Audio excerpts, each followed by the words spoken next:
Everyone, मेडिज study channel से मैं सुनीता आप लोगों का बहुत बहुत स्वागत करती हूँ और आप देख रहे हैं भारत का संवैधानिक विकास का नेक्स्ट टॉपिक 1813 का चार्टर अधिनियम।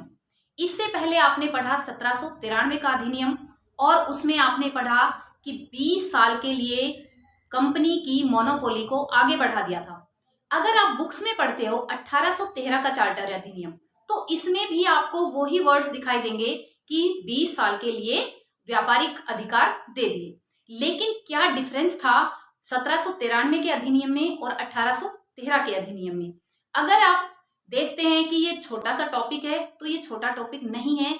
बुक्स में आपको 2-3 लाइनों से ज्यादा नहीं मिलेगा, लेकिन ये बहुत बड़ा टॉपिक है। जो ये 1813 का एक्ट है इसमें बहुत सारे प्रावधान इंक्लूड कर दिए गए थे और बहुत सारे प्रावधान को हटा दिया गया था। लेकिन जो ब्रिटिश संसद थी उनके सामने बहुत सारी प्रॉब्लम्स आई थी जब उन्होंने 1813 के चार्टर एक्ट को पास किया, इस चार्टर एक्ट को इम्प्लीमेंट किया। उससे पहले उनके सामने बहुत सारी प्रॉब्लम्स आई और उन प्रॉब्लम्स को हम एक के बाद एक यहाँ डिस्कस करेंगे। 1813 के चार्टर अधिनियम को पढ़ने से पहले हम ब्रिटिश गवर्नमेंट की जो भी प्रॉब्लम थी, जो ब्रिटिश पार्लियामेंट की प्रॉब्लम्स थी, उनकी जो समस्याएं थी, उनके ऊपर डिस्कस करेंगे। तो सबसे पहले जो नेपोलियन बोनापार्ट था, जो फ्रांस का सम्राट था, उसने काफी बड़ी कॉन्क्यूरिंग कर ली थी। जो भी यूरोपियन कॉन्टिनेंट के कंट्रीज थे उनके ऊपर अपनी कॉन्क्यूरिंग को बढ़ा दिया था। जब उसने अपनी कॉन्क्यूरिंग को बढ़ाया तो उसने डिक्लेयर कर दिया कि मैं इंग्लैंड को व्यापार नहीं करने दूंगा, यानी कि उसने एक टाइप की नाकेबंदी कर दी और उस नाकेबंदी की वजह से इंग्लैंड की गवर्नमेंट के सामने प्रॉब्लम क्रिएट हो गई, क्योंकि जो व्यापारी थे अब वो व्यापार करने कहाँ जाए। फ्रांस के साथ साथ और सारे कंट्रीज में भी जिनके ऊपर उसकी डोमिनेंस थी उनमें भी नाकेबंदी कर दी और जिसकी वजह से व्यापारियों ने डिमांड की, व्यापारियों ने अपनी प्रॉब्लम को बताया ब्रिटिश पार्लियामेंट के आगे। ब्रिटिश पार्लियामेंट से कहा कि हमें व्यापार करना है, यहाँ पर हमें नेपोलियन व्यापार नहीं करने दे रहा है तो हमें भारत में जाने की परमिशन दी जाए। अब जो ब्रिटिश गवर्नमेंट थी उसके सामने बड़ा चैलेंज खड़ा हो गया कि इस तरह की प्रॉब्लम क्रिएट हो गई है, जो इंग्लैंड की इकोनॉमी है वो भी डाउन हो रही है। तो उसने लेटर लिखा और वो लेटर जो एक लिखित रिपोर्ट थी वो किसके पास थी?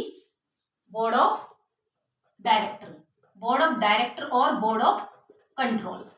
जो उसने ये रिपोर्ट दी वो उसमें कहा कि जो हमारी कंपनी है वहां पर ईस्ट इंडिया कंपनी है, उनके व्यापार के अलावा अब यहाँ के व्यापारी, इंग्लैंड के व्यापारी भी व्यापार करने आएंगे और वो जो एडम स्मिथ कौन थे? एडम स्मिथ को जन्मदाता माना जाता है अर्थशास्त्र का। कि जो एडम स्मिथ का आइडिया था कि व्यक्तिगत सिद्धांत, कि किसी की भी मोनोपोली नहीं होनी चाहिए, तो इस सिद्धांत के अकॉर्डिंग जो ईस्ट इंडिया कंपनी है उसकी मोनोपोली को खत्म किया जाए और जो इंग्लैंड के व्यापारी है उनको परमिशन मिलनी चाहिए इंडिया में जाने की। ये report the board of director और बोर्ड ऑफ कंट्रोल को। किसने दी?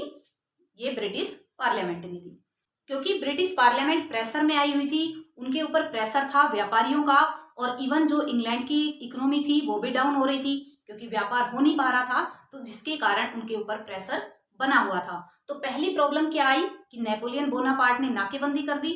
दूसरी प्रॉब्लम क्या आई कि व्यापारियों ने डिमांड की कि हमें ट्रेड के लिए जाना है, कहाँ पर? भारत में। तो ये दो प्रॉब्लम आई। उसके बाद और क्या प्रॉब्लम आई? और आती है कि जो ईसाई मिशनरीज थे उन्होंने कहा हमें भी भारत जाना है। लेकिन भाई क्यों जाना है?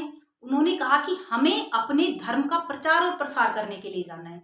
अब देखो एक के बाद एक प्रॉब्लम आती जा रही है कि जहां पर पहले नेपोलियन ने प्रॉब्लम क्रिएट की, उसके बाद व्यापारियों ने की, अब ईसाई धर्म वाले बोलने लग गए कि हमें अपना धर्म का प्रचार और प्रसार करना है।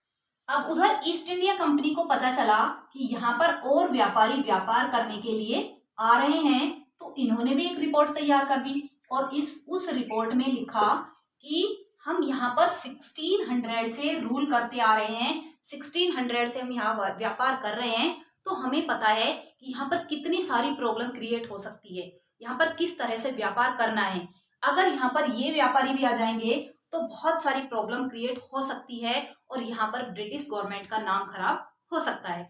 अब जो ईस्ट इंडिया कंपनी ने रिपोर्ट तैयार की, उस रिपोर्ट के फेवर में थे लॉर्ड वारेन हेस्टिंग्स और हेक्टर मुनरो।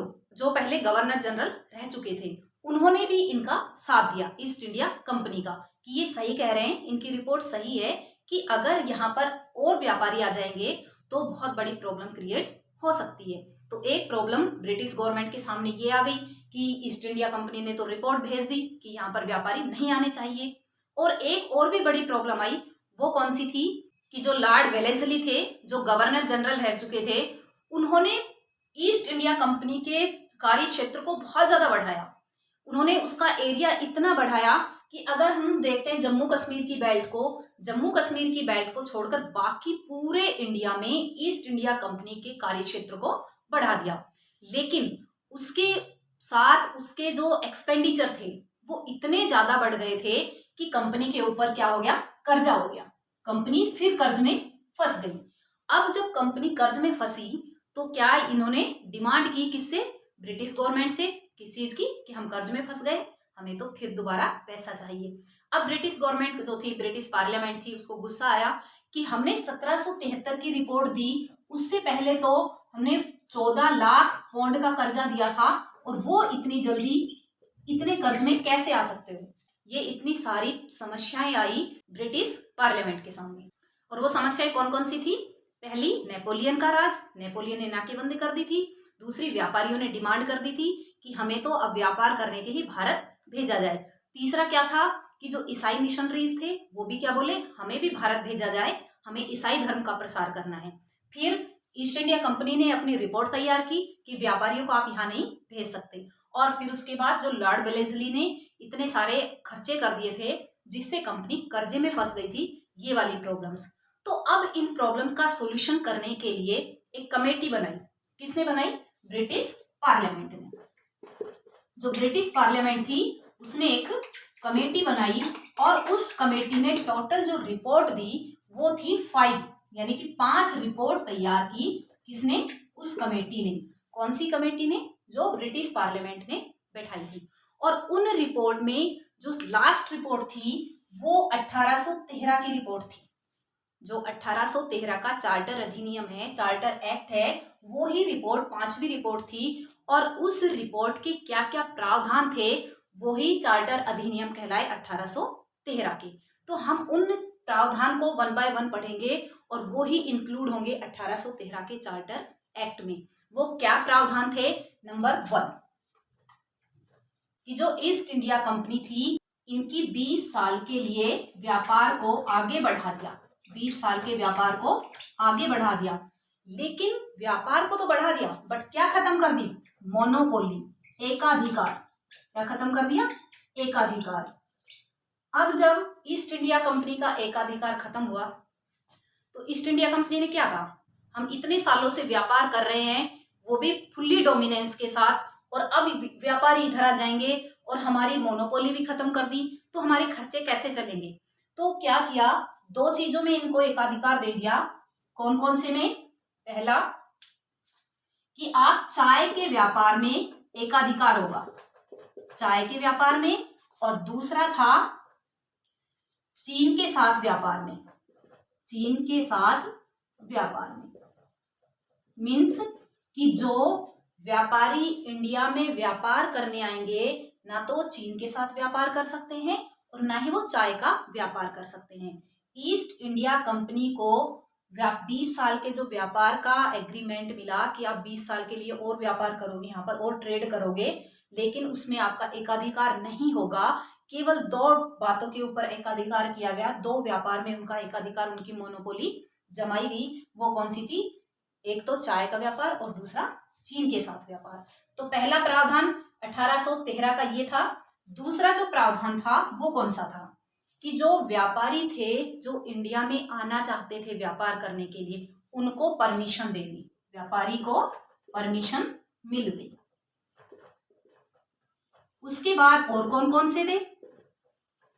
अब इनको जो व्यापारी थे उनको परमिशन तो मिल गई किस चीज में? व्यापार करने के इंडिया में। लेकिन इनको अपना लाइसेंस कहाँ से लेना होगा?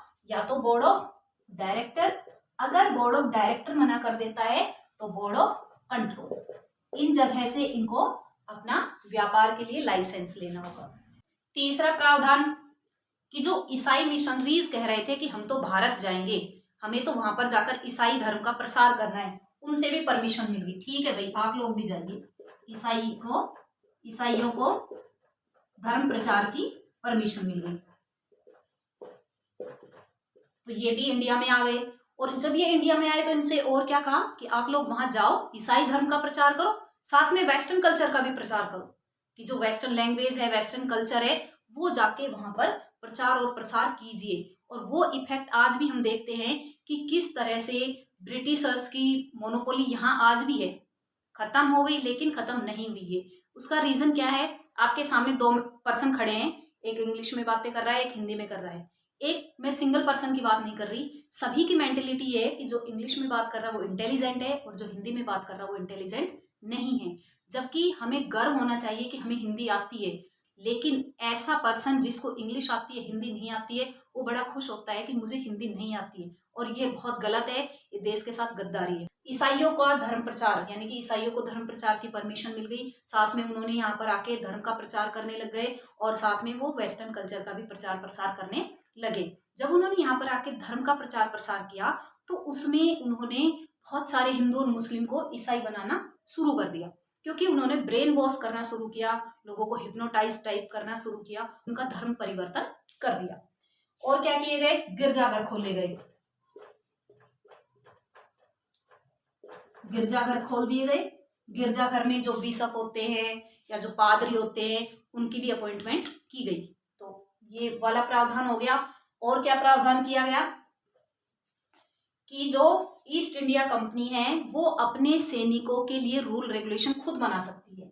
ईस्ट इंडिया कंपनी सैनिकों के लिए रूल रेगुलेशन खुद बना सकती है। नेक्स्ट, कि जो टैक्स प्रोसेस था, यानी कि जो टैक्स इम्प्लीमेंट, टैक्स जो लगाना शुरू हुआ था, वो भी 1813 के चार्टर एक्ट से ही शुरू हुआ था। ये भी प्रावधान किया गया कि जो पर्सन टैक्स पे नहीं करेगा उसको पनिशमेंट भी दी जाएगी। लेकिन टैक्स हर एरिया में नहीं लगाया गया, ऐसा एरिया जो उच्चतम न्यायालय के आसपास के एरिया थे उनमें ही टैक्स प्रोसेस को शुरू किया गया। पॉइंट नंबर 7, कि जो बोर्ड ऑफ कंट्रोल था उसकी पावर को और ज्यादा बढ़ा दिया, बोर्ड ऑफ कंट्रोल की पावर को और ज्यादा स्प्रेड कर दिया। आपने देखा कि 1793 का जो एक्ट था उसने भी बोर्ड ऑफ कंट्रोल को और ज्यादा फ्री किया था, लेकिन यहाँ पर इनकी पावर को और ज्यादा बढ़ा दिया। इनके ऊपर जो थी ब्रिटिश पार्लियामेंट और उनके ऊपर क्राउन, तो बोर्ड ऑफ कंट्रोल अपने आप में एक डोमिनेंट पावर थी। और सबसे मोस्ट इंपॉर्टेंट पॉइंट कि अब शिक्षा के ऊपर 1 लाख रुपए खर्च किए जाएंगे प्रति ईयर, प्रति वर्ष।